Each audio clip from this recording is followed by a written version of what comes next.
se nota que son un grupo muy pero muy unido, que fueron de menor a mayor. Bueno, señoras y señores, ya está Fernando Signorini y vamos a hablar de Diego Maradona. Mañana se cumplen 3 años de la desaparición física del gran Diego Armando Maradona. Y bueno, yo traje algunas cositas de mi cosecha, de los contactos que tuve con el Diego. Hay un insoportable que sale siempre. Ahí estoy con mi papá, cuando lo llevé a la noche del 10. Ahí está. Le di el gusto de que lo conozca. Él me dijo, tráelo a tu papá, porque yo le había dicho una vez anterior que mi viejo estaba con depresión y él estuvo hablando por teléfono con papá. Y me dijo, cuando quieras lo traes. Y eso es en el camarín de él, una vez terminado el programa.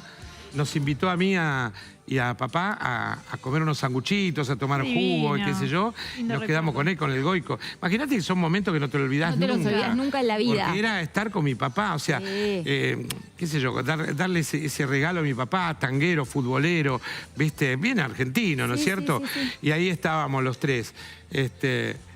A ver, hay otra más, ¿no? Ahí está, bueno, y ahora tenemos...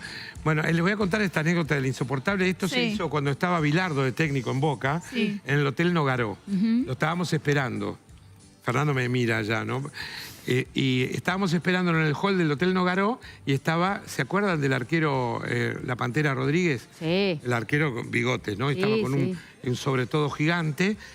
Y claro, a veces Diego tenía el mejor humor para hacer una nota y a veces nos decía que no. Ese día nos había dicho que sí, que nos esperamos, y de repente baja, enojota, con mayorcito, con una bronca bárbara porque le habían avisado que le habían rayado la camioneta. No. Yo digo, justo, hacía una hora que lo estábamos esperando, dijimos, chao, sonamos. Esto no quiere decir nada, ahora vengo y le hacemos la nota, dijo él. Lo mira la Pantera Rodríguez, y la Pantera Rodríguez no sé a qué le venía a ofrecer y qué sé yo, y le dice, ¿cómo andás, hombre bala? Y él le dice, ¿por qué hombre bala? Le dice la Pantera. Son los chistes que hacía el Diego. Y él dice, porque cada vez que te tirabas así. No. Aparte al pasar, así, la agarró. Un arquero de Boca de primera, o sea, pero tenía esas... Y el otro se agarró de risa, se divirtió, pero digo, son cosas que vos lo escuchás, el humor que tenía el tipo siempre. Cada vez que lo he cruzado y he tenido la oportunidad de verlo, tenía ese humor. Y siempre accedió a que le hiciéramos el insoportable, y ese insoportable lo hicimos en el Hotel Nogaró, en uno de los salones, y véanlo, porque para mí sigue siendo un placer cada vez que veo las notas que he hecho con el Diego. Este es el insoportable con José María para Videomatch, con Diego Armando Maradona, el grande, el más grande. Gracias, Marcelo. Estamos en el hotel donde concentran los jugadores de Boca y nos encontramos minutos antes de que empiece el partido con Ferro y estamos nada más y nada menos que con el mejor jugador del mundo, con el señor Diego Armando Maradona. ¿Qué tal, Diego? ¿Cómo andás? ¿Bien? Hola, ¿cómo te va? Bien, contento de poder participar y bueno, esperando el partido con Ferro que, la llave que va a ser acá, muchachos, ustedes son acá de ordenanza, ¿lo ven? Estamos haciendo una nota, señor, un segundo. Chicos, está cerrado acá ¿Quién es este? ¿Quién es este? Lo mismo me pregunto yo. No, me quiero matar. Perdón, un segundo. ¿Cómo fueron los comienzos, Diego? La primera vez que agarraste una pelota. Mira, los comienzos fueron lindos porque bueno, se divertías. Lo miro y vos sabés que lo conozco. Bien, dale, escúchame, yo tengo que comer, viejo. ¿Quién es este? ¿El Pastor Jiménez? No. ¿Cómo va a ser el Pastor Jiménez, señor? El mejor jugador del mundo es. Pelé no es. ¿Cómo Pelé, señor? ¿No conoce a Maradona? Diego Armando Maradona. Este es un boludo. Como Pelé de negro y me confunde con Pelé, dale. Mirá qué petizo que es, yo pensé que era alto. Ah, mirá quién habla, Finito Germán habla. Aparte de la panza que tenés, deja. Bueno, no empecemos a entrar en detalle. No empecemos a entrar en detalle. La pelota por menos, ¿te imaginabas que iba a llegar a esto? Sí, mirá, la verdad estoy recaliente con este. Es el único sentido que está caliente uno con ustedes. No, digo, por favor. Yo no soy sordo también, ¿eh? Soy sordo, ¿Por qué no lo separé? No, ¿cómo lo vas a separar? No, digo, por Dios. No, andás bien, ¿eh? Últimamente andás jugando bien, en serio te digo. El mejor gol que metiste en tu carrera. Creo que el de los ingleses creo que está en... Ese fue con la mano, todo el mundo lo sabemos, lo dijiste vos, hermano de Dios. Pero escúchame, del segundo gol. Del segundo, el primero, bueno, está bien. Te reconozco que fue con la mano, pero escúchame, toda pálida, ¿me tirás? ¿Cómo andan tus hijas, bien? Bien, muy bien, la verdad que bárbaro. Tengo dos niñas espectaculares. Eso sí, ahí sí la embocaste, esas sí son divinas, esa piba. Sí. Menos mal que salieron a la madre. No te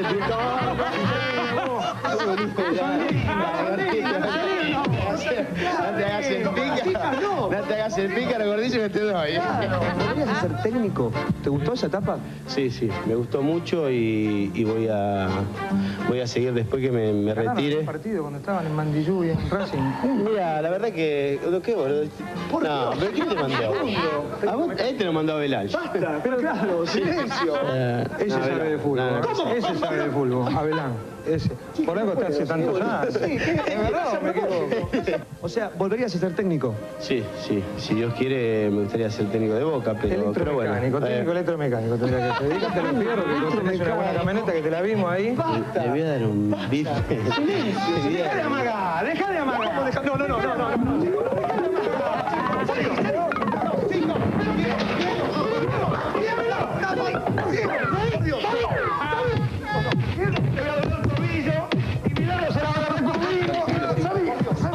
No tiene fuerza. Respeto total, señor. ¿Pero qué culpa tengo? Digo, boludo, me venías una nota y traes este pedazo de... Es evidente que no le quiero pegar. No, es evidente que quiere pegar, señor, por favor. Es evidente. Basta, viejo. Evidente, te voy a dejar así. Vidente, por favor. No. Chicos, no peleen. Por Dios se lo pido. Gordillo. Basta. Bueno, queremos agradecerte por la nota, Diego. Y bueno, mandale un saludo a Marcelo Tinelli, que es el cumpleaños y es el primer programa, así que mandale un beso y decirle lo que quiera. Bueno, quiero mandarle un feliz cumpleaños y decirle que bueno, que tenga todo el éxito que se merece y que bueno, que lo tuvo hasta ahora y lo va a seguir teniendo. ¿Ok? Chao. ¡Anda! Gracias, Marcelo. Te remaba todas. Genio. Ahora, vos te tenés que animar, porque yo le he tenido a Diego enfrente y hacerle un insoportable a Diego, te tenés que animar. Tenía porque, humor, tenía no, humor. ya sé, pero, pero no por cómo iba a reaccionar él, porque cuando es tu ídolo, es difícil hacer un insoportable a tu ídolo. Me costó mucho con él y con tantos otros que me gustaba mucho decirle las cosas que le decía. Claro, no las no las sentía. sentías. Bueno, ese fue para el cumpleaños de Tinelli, que era el primer programa. Me acuerdo que la vez anterior le habíamos hecho un insoportable y fue la vez que habló con mi papá. Y ese día pasó un año en la vida de Maradona, es 20 años en la vida de cualquiera de nosotros. Olvídate. Y cuando lo llamo por teléfono me dice, ¿qué haces, Gordillo? Él me decía Gordillo a mí. Entonces le digo, no, mira, te llamo porque para el primer programa nos gustaría tenerte a vos para empezar con... Bueno, pero antes que nada, ¿tu viejo está mejor? Me dice. Qué divino. Yo casi me Sí, muero. sí, esas cosas que tenía Diego. Así que bueno, y otras cosas más tenía. Yo hacía un programa con Nati Moncalvi en Telefe llamado Lo pedís, lo tenés. Y el Chato Prada me dijo, no te dio bola Maradona, me dice una vez. Entonces... le pedí un saludo, lo llamé por teléfono y acá está, Lo pedís, lo tenés para el Chato Prada, me acuerdo en ese momento.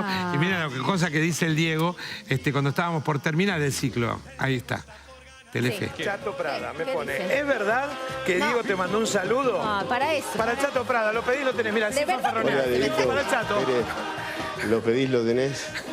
Es un programa bárbaro. Te mando un beso enorme, te quiero mucho. Te vi en Mar del Plata el otro día. Sos uno de los pocos que me quedan que me quieren en la televisión argentina. Son pocos los que me quedan, pero vos me quedás, hermano. Y por eso te quiero mucho y te deseo lo mejor. Ojalá que Lo pedís, lo tenés, sea un programa espectacular. Ya lo es, pero que sea mucho más. ¡Vamos, Diego! Acá está, que nos va a traer el título este año del Mundial de Sudáfrica. ¿Sabes lo que vamos a hacer cuando venga de Alemania si encima le ganamos a Alemania? Sí. Si le llegamos, lo vamos a invitar y que sea el padrino de nuestro programa. ¿Viste que todos los programas tienen padrino? Ahí está, bueno, un recuerdo hermoso. ¿Cuántos recuerdos? Porque además hay que decirlo, que no solamente le daba notas a los programas importantes de televisión, sino que yo me acuerdo, recién empezaba, tenía tan solo 19, 20 años y estaba trabajando en una radio en Avellaneda y antes de que él asuma como técnico de Racing, yo iba con mi gradorcito siempre al entrenamiento y un día llego y asume él y me dice, no, vas a tenerle que pedir permiso a Maradona. Y se baja de su camioneta y me extiende la mano y me dice, mucho gusto, yo me llamo Diego Maradona. Cuando necesites entrar al entrenamiento vos preguntas por mí. Y la verdad que esos son gestos. Claro, Cuando me ven así, digo, ¿cómo no te voy a conocer? Diego, le digo, tengo un póster gigante en mi cuarto. Me dice, bueno, no sabía, me dice él. Pero esa es la humildad que tenía Diego, que no mucha gente lo llegó a conocer. Un fenómeno. Señoras y señores, tenemos al invitado del día, el señor Fernando Signorini, el profe. Así lo conocemos todos.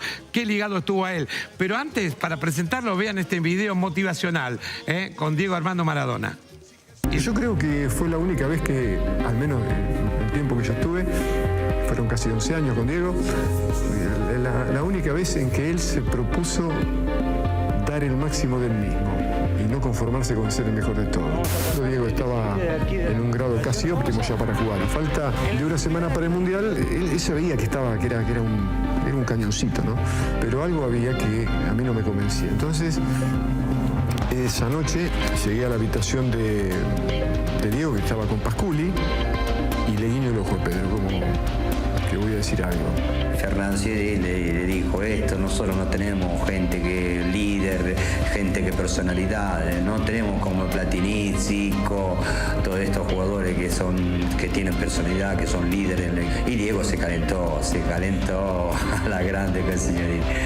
Diego, que yo sabía que no estaba leyendo ni mucho menos, estaba escuchando todo, baja la revista y entonces me mandó la reputió, y entonces yo lo reputí a él y le dije de todo.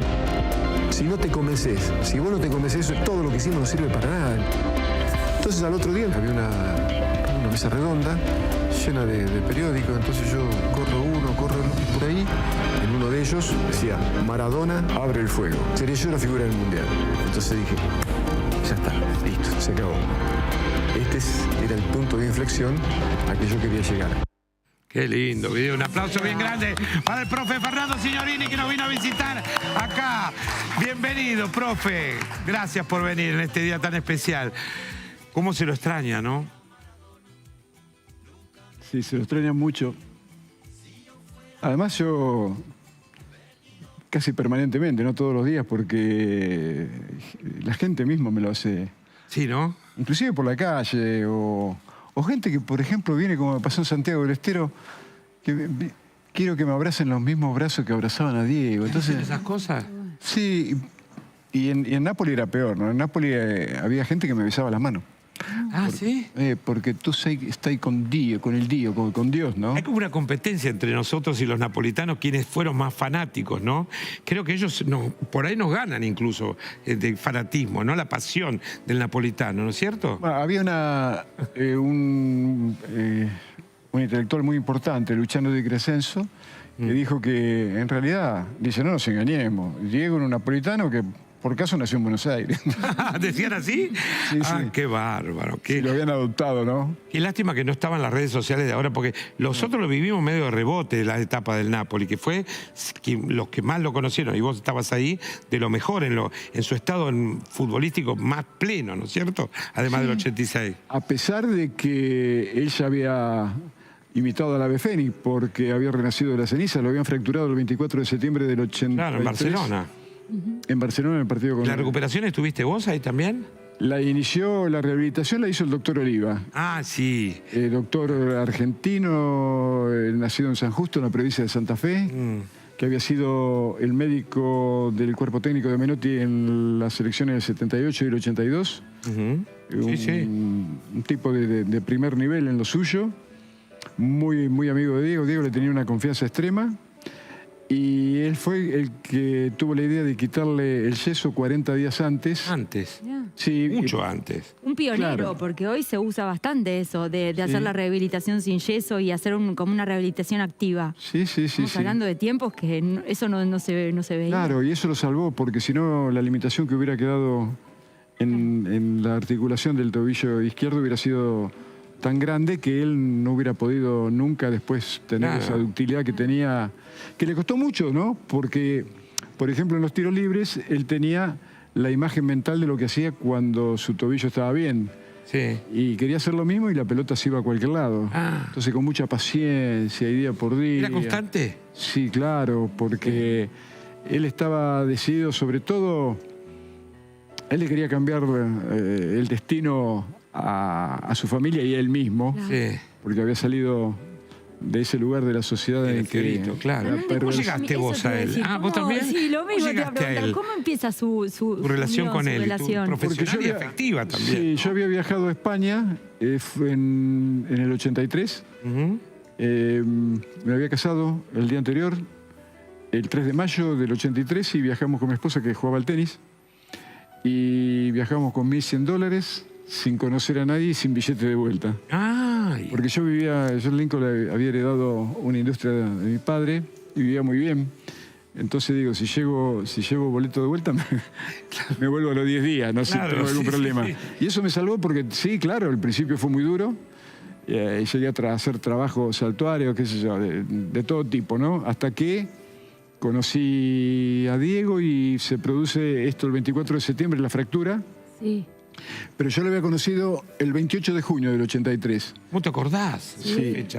Sí, porque además cada tanto lo... ¿Y en qué circunstancia lo conociste a él? Yo estaba esperando que se abriera la puerta para el último, estaba autorizado por Menotti para el último entrenamiento previo al partido que al otro día jugaban por la final de la Copa de la Liga en el Nou Camp. Ajá. Hacía mucho calor y el Nou Camp era una cosa inmensa, ¿no? Yo había ido de Rivadavia, de Lincoln, ni siquiera de Buenos Aires, yo pasé de largo y para Ezeiza. Sí. Y entonces eso era majestuoso. Y estaba esperando, hacía mucho calor, a la sombra de una columna. Y estaba la playa de estacionamiento desierta y en una de esas se escucha un coche y entró echando humo por todo lado y freno de golpe y salta Diego y le da un beso a, que era Claudia la que estaba en el coche, que se va y entonces quiso abrir la puerta y se encontró con que estaba cerrada y empezó a tirar de manera y me dio risa. Entonces estaría más o menos a 8 o 10 metros y se me ocurre decirle... Viste, Diego, después dicen que al que madruga Dios lo ayuda. La primera vez que llega temprano estaba la puerta cerrada. Y él giró y sonriendo vino y dice, ¿podés creer que soy tan verde? Yo tenés razón. Pero mira así que sos profe. Qué bárbaro. No te puedo creer. Si no le decías nada, no, hubiera sido otro no, claro. Pero y así que sos profe y ahí... pero y ahí nos pusimos a charlar. Sí. Entonces me dijo que él...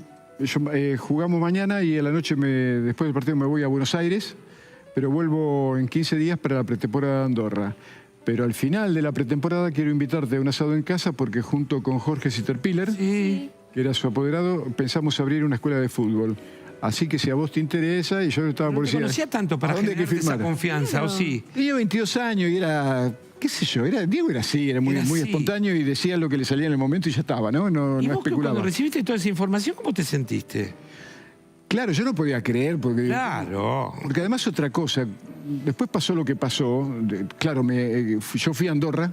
Sí. Y ahí ya conocí a Claudia, empecé a tener una relación más estrecha. ¿Trabajaste en las escuelas de fútbol o nunca pasó? No se abrió nunca la escuela de fútbol. Después trabajaste con él.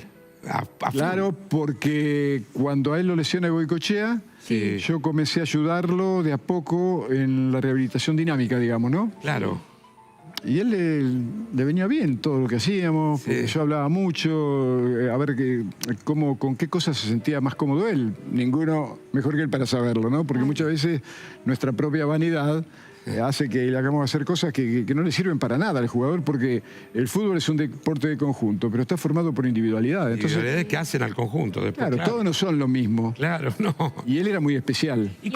Sí. No, perdón. Y en ese momento, ¿no? Porque nosotros sabemos, los que estamos en el fútbol, los celosos que son también los preparadores físicos de los equipos. Me imagino que el preparador físico de Barcelona... él era que estaba con vos, pero digo, trabajaban en conjunto con el preparador físico de Barcelona y vos hacías como una especie de seguimiento personal con él. Yo tenía que estar todos los días porque tenía que saber lo que hacían para después evaluar si teníamos que hacer algo o no teníamos que hacer nada. ¿No? Claro. Porque eso también ocurría muchas veces. A lo mejor era... ¿Cómo motivabas vos, Fernando? Porque viste que Diego tiene muchas etapas en las cuales él quería ser el mejor y lo llegó a ser, y ya lo sabemos, pero digo, que por ahí tenía una predisposición bárbara y hay otro que por ahí...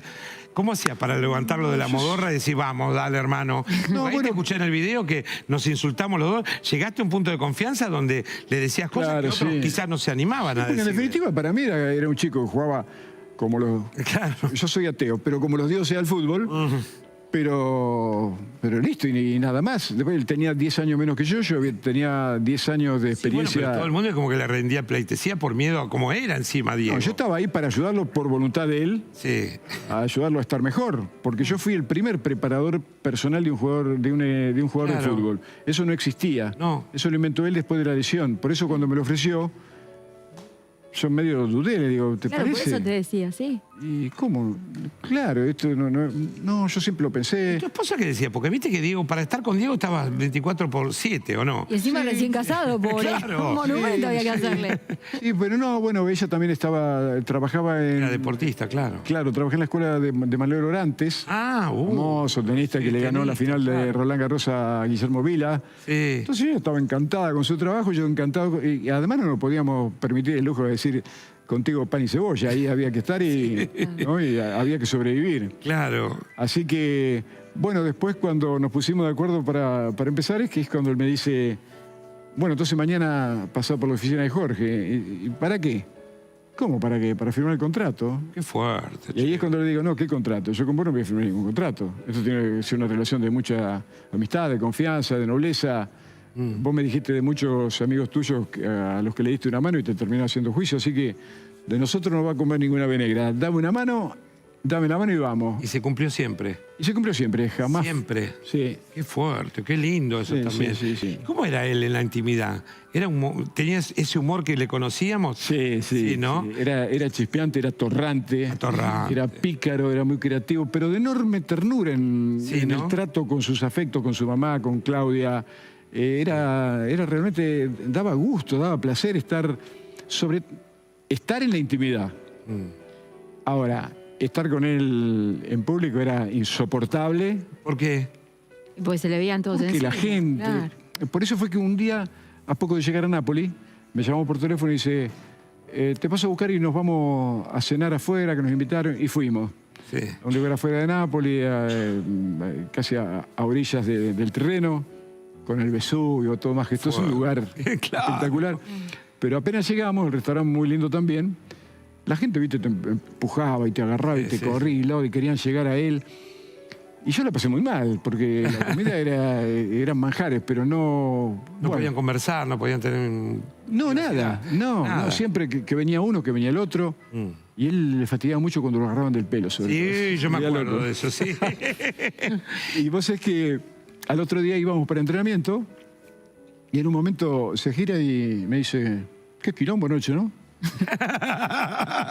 Y le digo, sí, mira, de eso te quería hablar. No me invites nunca más a cenar en un lugar porque es imposible. Digo, mira, yo te voy a decir, con Diego voy a estar el fin del mundo. Pero con Maradona no voy a estar esquina, hacete cargo vos de Maradona. Entonces giró y me dice, sí, tenés razón. Pero si no fuera por Maradona, yo estaría infinito todavía. Ay, qué lindo. Pero y así de esa debe tener un montón de anécdotas. Pero te imaginas que él producía... Viste que la memoria es selectiva, entonces uno recuerda solamente lo que te emociona. Claro. Para bien o para mal. El nacimiento de un hijo, la pérdida de un familiar, bueno, o algo... Pero este chico producía un montón de cosas por día. Por eso escribió, o mejor, a mí me lo dijo Asís Capadia, que la fue... contra Platense. El último partido en Argentino Junior fue contra nosotros, mirá, en el 80. Mirá, yo no lo había visto en Argentino Junior jugar. Yo la primera vez que lo vi a Diego en una cancha fue partido contra Rusia antes de la guerra, bueno, sí, a pocos días de Malvinas. Sí. Y lo recuerdo porque ese día la tribuna gritaba, ¿no? Si los ingleses vienen con la flota, los argentinos los vamos a hacer pelota. Y yo miré, estos están todos locos. Va a haber una guerra y esto contento, saltando como mono.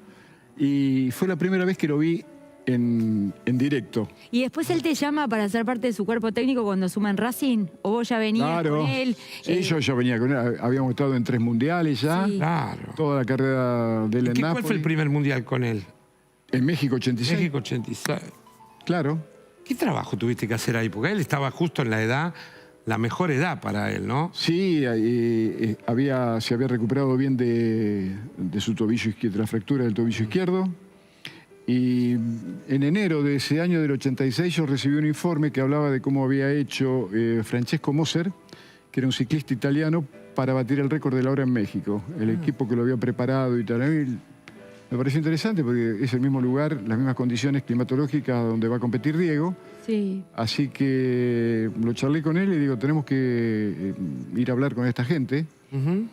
Estuvo de acuerdo y me acuerdo, sé que a través de la secretaria nos pusimos de acuerdo en contacto con el doctor Enrico Archeri, que era fisiólogo de la Universidad de Varese, había sido el fisiólogo del grupo, que comandaba el doctor Antonio Dalmonte, doctor en medicina espacial, jefe de los servicios de Ferrari para todo lo que tenía que ver con la aerodinámica, era el director del Comité Olímpico Nacional de Italia, un tipo de primer nivel mundial, ¿no? Un genio. Y que además fue el que inventó las ruedas reticulares de ciclismo que después fueron prohibidas, ¿viste? Eso que tenía como una... Sí, me acuerdo, sí, ¿no? sí. Y bueno, y todos los lunes íbamos desde Nápoli o de donde él jugara, llegábamos a Roma y al otro día, mejor dicho, los lunes lo evaluaban. Yo lo quería conocer por adentro, pero más que nada, yo quería, como le decía, este mundial te lo hicieron para vos. Pero vos te tenés que decidir. ¿Por qué?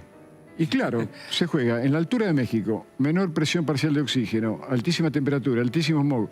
No va a haber lugar para las marcas persecutorias que tanto te costaron en España 82 a nivel del mar. Sí.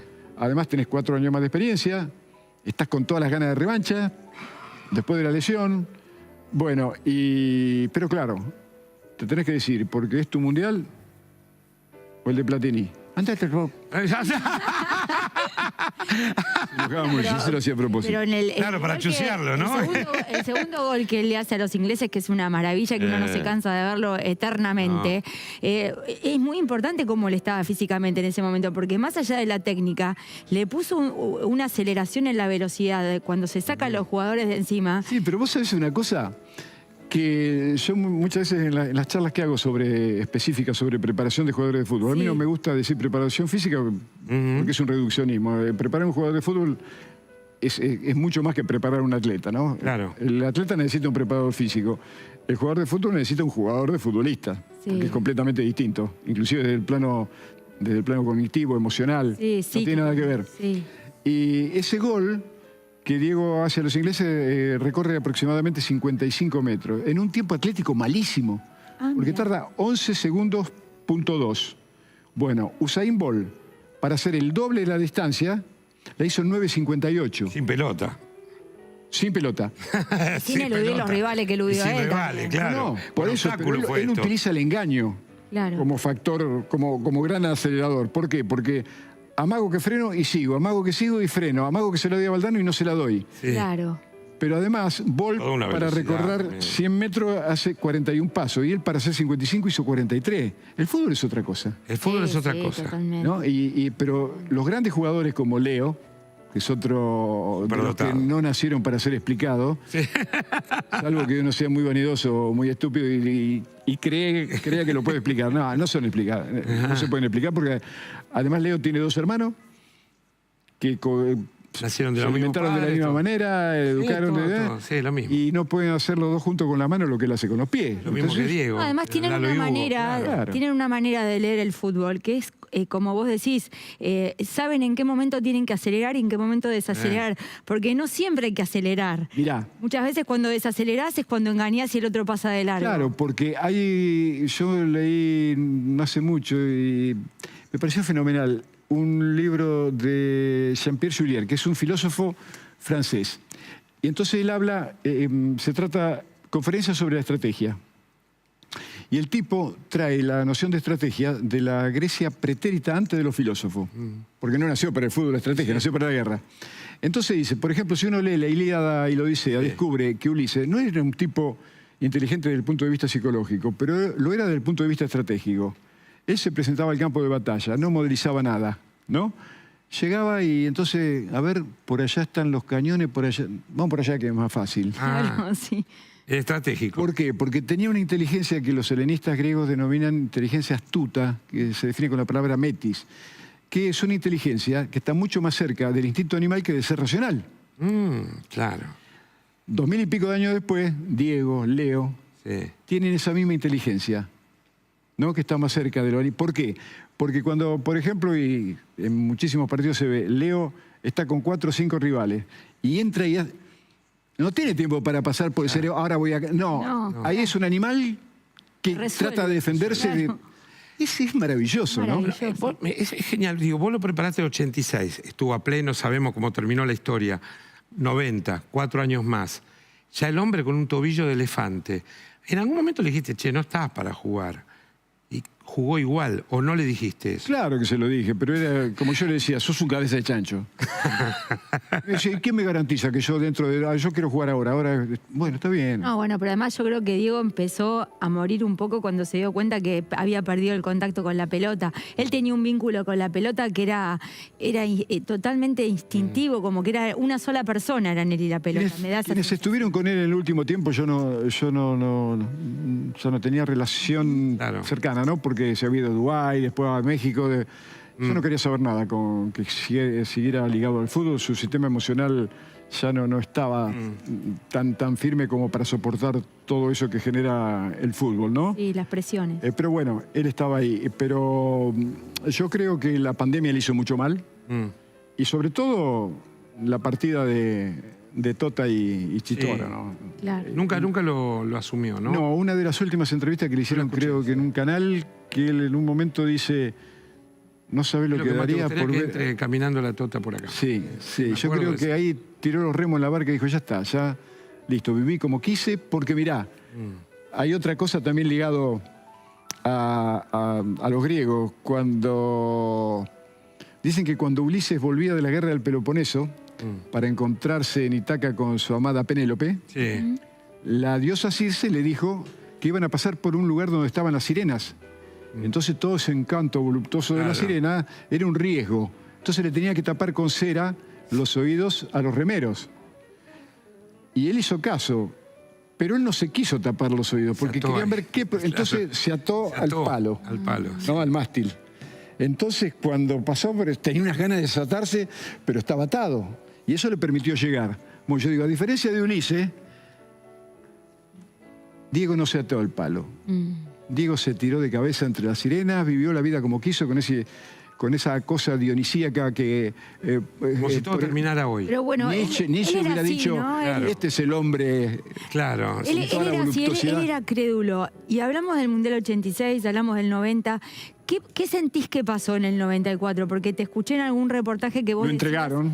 Que lo entregaron por una cuestión de... Sí, claro. Pero por esto de la contraprueba, decís vos, porque no es necesario contar cuál es la prueba, cuál es la droga que vos vas a ir a buscar cuando te hacen el doping. Exacto, en el tubito decía efedrina y sus derivados. Entonces, el Roberto Pedro... Sí, lo conozco, al doctor Pedro, le mandamos un beso grande. Maravilloso, lo tengo que ver dentro de poco. Se negó, dijo no, el protocolo ha sido alterado, así que la prueba no tiene valor y hasta lo insultaron, te lo puede contar él, los compañeros del antidoping de FIFA. Sí, él dijo, Diego está adentro, le dijo a... Claro, a Grondona, pero el otro... No digo nada, después con el tiempo, con el diario del lunes, nos llamó la atención esa mujer que se lo lleva de la mano, la única vez en la historia. Sí, no, pero eso no tuvo que ver, no, porque cuando se hace el sorteo y le toca a Diego, Roberto estaba hablando con Sue Carpenter, se llama. Y Sue Carpenter había estado cuando no de novia con un argentino. Entonces charlaban de eso, de que conocía a Argentina porque había tenido una pareja. Y entonces a Roberto se le ocurrió decir, ahora cuando termine el partido, anda a buscarlo a Diego y van a ir todas las cámaras con vos, te van a ver a tus amigos de Argentina. Fue por eso simplemente, no fue que... ¿Cómo fue? Porque yo me acuerdo, el 5-0, Colombia-Argentina en la cancha de River, hace que, después de un ciclo maravilloso del Coco Basile, hace que se dude y tengamos que ir al repechaje con Australia. Y ahí empieza la recuperación. Ahí empieza, Diego, porque no estaba en su mejor momento. Y ahí lo agarrás vos y empieza ese entrenamiento a los pero Rocky. Yo empiezo después de la clasificación. Yo no estoy con lo de Australia, ¿no? No. Empezás después para el Mundial 94. Yo estaba en Japón. Y estaba volviendo. Y cuando llego, me llama por teléfono y me cuenta que quiere jugar el Mundial, que bueno, que quiere que lo ayude. Estaba hermoso aparte. ¿A dónde te lo llevaste? Porque dijiste, después de esa cena en Nápoles con toda la gente, me imagino que te lo habrás querido llevar a un lugar donde nadie le hinchara la guinda. No, además, no te olvides que él había aumentado 14 kilos, había dejado el fútbol, tenía su problema de adicción. Yo sabía todo eso. Claro. Digo que no podemos estar cerca del lugar de la farándula, del enjambre de periodistas. Había un lugar acá, un Aras de la Quebrada, cerca de Pilar. No, ese no, le digo, muy cerca. ¿Y qué otro? Aras Santa María en Norberto de la Riestra, partido 25 de mayo. No, mejor, ya está más lejos. ¿Y qué más? No, dice, no sé, un campo... ¿A dónde? No, dice que como 40 kilómetros de Santa Rosa. Ese. Ahí quisiste ir. ¿Por qué ese? Por eso, porque si querés llegar donde ya llegaste, tenés que salir de mi lugar, tenés que salir de Fiorito. Así que nada de cosas raras, de opulencia. Yo lo vi en la hija de Dios, el video, era muy precario el lugar donde... Claro, y mucho más precario en aquella época, ¿te imaginas? Claro. Sí, claro. Ahora, porque ahora lo han ordenado. Claro, porque es como una especie de museo el lugar. Claro. ¿Qué tenía ese lugar? Porque un tipo con la actividad que tenía permanente, no solamente futbolera, sino de divertirse, ¿cómo se adaptó? ¿Cómo te dio bola? Porque te escuchaba vos, evidentemente. Sí, no sé por qué, pero me escuchaba. Bueno, tendrás un poder de seducción y porque el objetivo siempre lo logró cuando estuvo cerca. Claro. Bueno, pero hay gente que yo quiero adelgazar y hay un médico que me hicieron bien y otro que no los escuché yo. Sí, claro. Aparece el maestro y bueno, es pero maestro. A veces pasa en las relaciones personales. Claro. Eso porque estamos conformados por elementos cósmicos, ¿no? Entonces, con algunas personas te conoces y es como que la conoces de toda la vida. Y otro lo conoces de toda la vida y es como que no la conociste nunca. Bueno, pero él fue previamente. Con fue así, porque el mismo día cuando le dice el que madruga Dios no lo ayuda, ahí ya generaron una empatía. Claro. Que pero ese lugar donde vos no lo llevaste previamente para que lo conozca, porque por eso no, te decía que no. No, fuimos con Don Diego. Sí, papá. Y Germán, que era el chofer, un chico de esquina también, y otro chico que era sordomudo también de esquina. Sí. Eran los que nos iban a ayudar.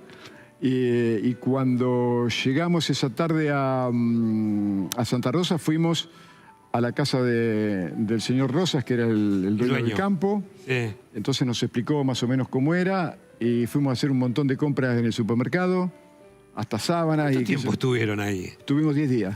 10 días. ¿Sabes qué? Los 10 días más maravillosos. Mirá, ahí estamos viendo. Ahí aparece Rocky. Es Rocky cuando va a Rusia. Esto. Sí. Pero de verdad, porque Claudia, fueron las chicas también. No sé, sí, fue Claudia a visitarlo, pero en realidad estábamos con Don Diego, Marco Franchi y estos dos chicos era todo el grupo. Y no tenían los elementos, digamos, de primera para ensayar una cinta de primera, ¿no? No, ¿qué cinta? Sí, él lo que precisaba era la pelota y sobre todo el hecho de convencerse de que si quería, podía. ¿Y vos le regulabas la alimentación también? Claro, sí, pero era una cosa absolutamente distinta ahora. Él tenía que estar feliz. Claro. Sí. No podía negarle las cosas que a él le gustaban, pero como le decía, todo en su medida. Claro. De todo, pero en su medida. No empecemos, porque si no, no sirve de nada. Pero bajó rápidamente, se puso en peso...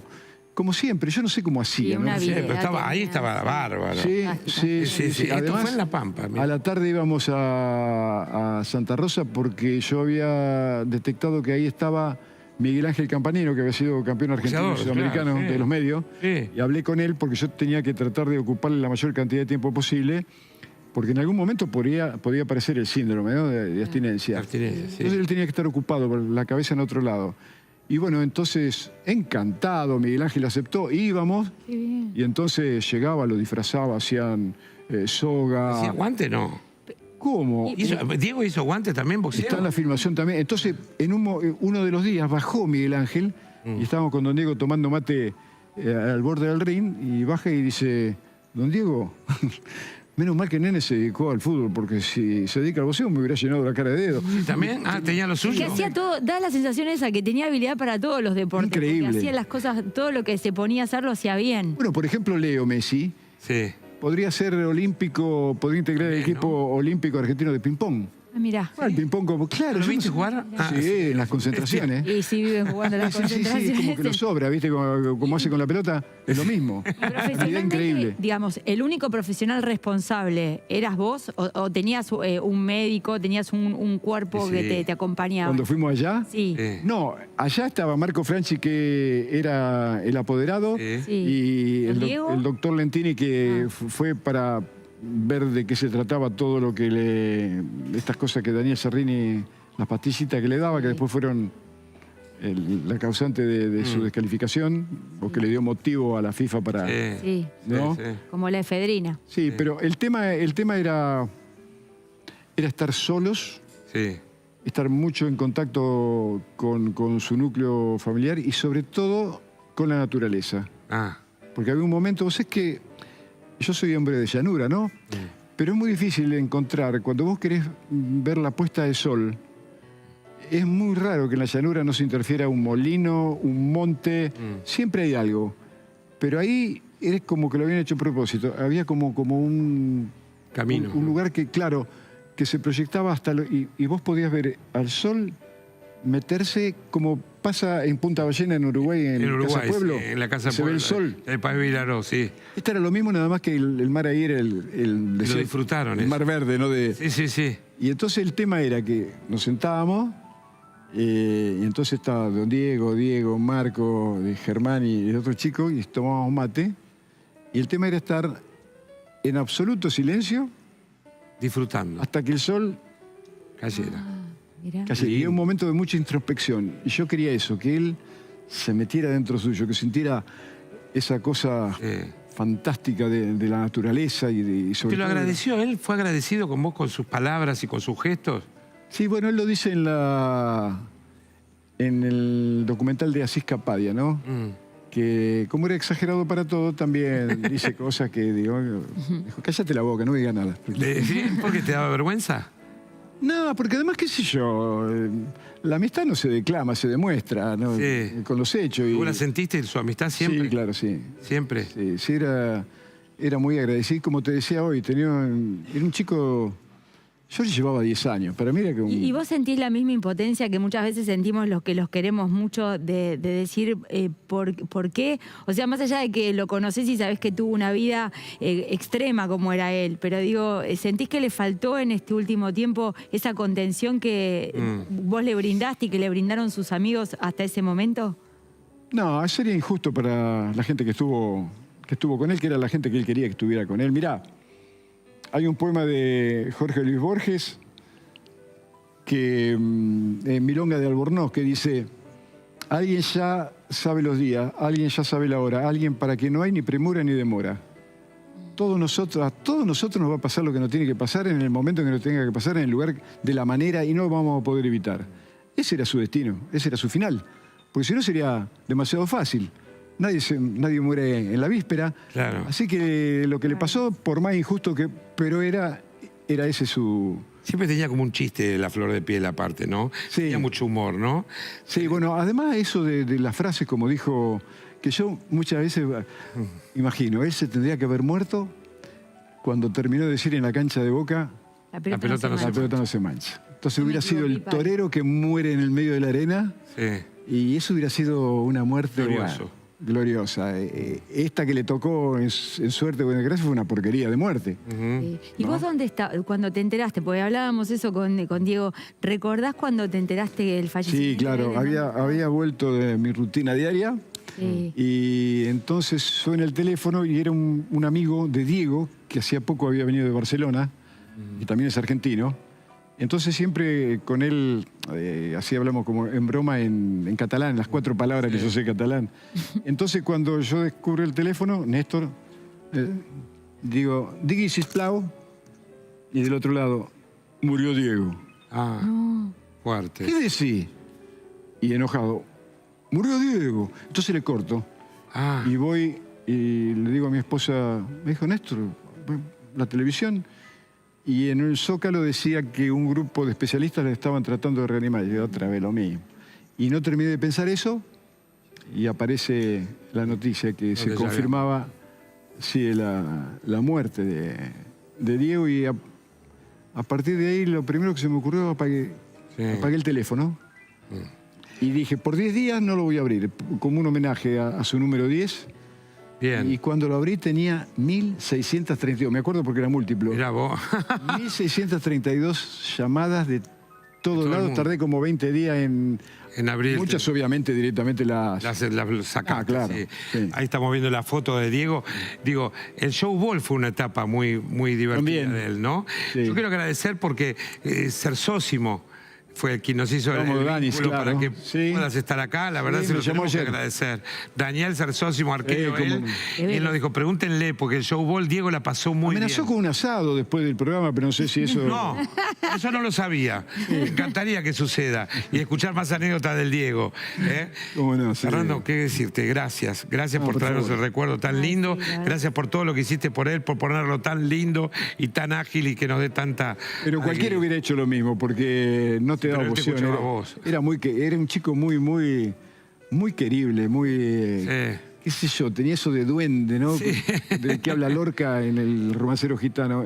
Eso, tenía duende. ¿Y qué sé yo lo que es? Pero es eso que te aproxima y... Sí, ese ángel único, ¿no? Esos abrazos que te daba que todavía se me pone la piel de River, como decía él cuando lo... Qué lindo. Gracias, Fernando. Ahí estamos viendo tu Instagram, Fernando Signorini. Un aplauso bien grande para el profe Fernando Signorini. ¿Cómo se llama el libro tuyo? Que lo quiero comprar. Diego desde adentro. Diego desde adentro. Creo que es el uno de los pocos que me falta de Planeta. Tengo el otro, pero que es ya más técnico, que es Fútbol llamado a la rebelión, la deshumanización del deporte, que es el primero. Los dos voy a de Corregidor. Los voy a comprar los dos, porque me parece que los dos hay que leerlo, porque es muy interesante los paralelos que haces con todo vos. Así que gracias, gracias por estar con nosotros. ¿Nos vamos a un corte? Nos vamos a hacer un pequeño corte y enseguida volvemos acá en